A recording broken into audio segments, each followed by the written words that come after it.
I want to differentiate trauma from stress because many people mix it up. I can't tell you how many people say to me, Patricia, I was traumatized, when actually they were experiencing some stress.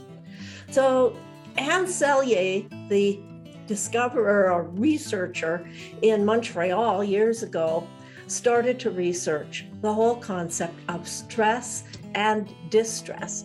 And he came up with the word of Eustress. And Eustress is considered good stress.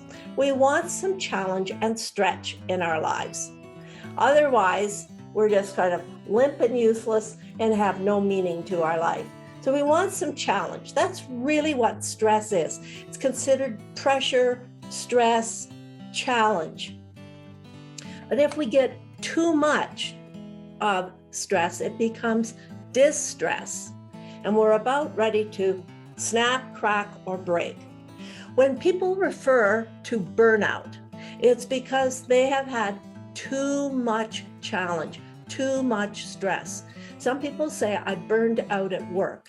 That means that whatever was going on in the workplace, they were not able to either look after themselves nor negotiate with management to lessen the challenges and the stress and the deadlines.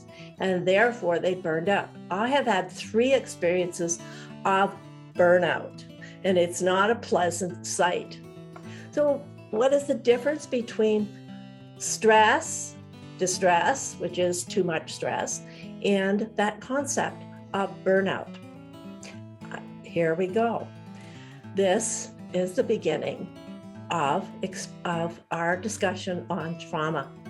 Let's say a young man had an experience with a bear, and he barely got away with his life. He ran, exhausted. But then, it's many years later, and if he even thinks of the word bear, he starts to have the stress response, the fight, flight, or freeze response, just thinking about it. Or let's say he sees a teddy bear and he has this trigger. It's called a trigger. So when we are triggered and it doesn't make a whole lot of sense about the present moment, that is an indicator of trauma. So trauma is not the story of something that happened back then. It is the current imprint of the pain, the horror, and fear living inside people. That is what is trauma.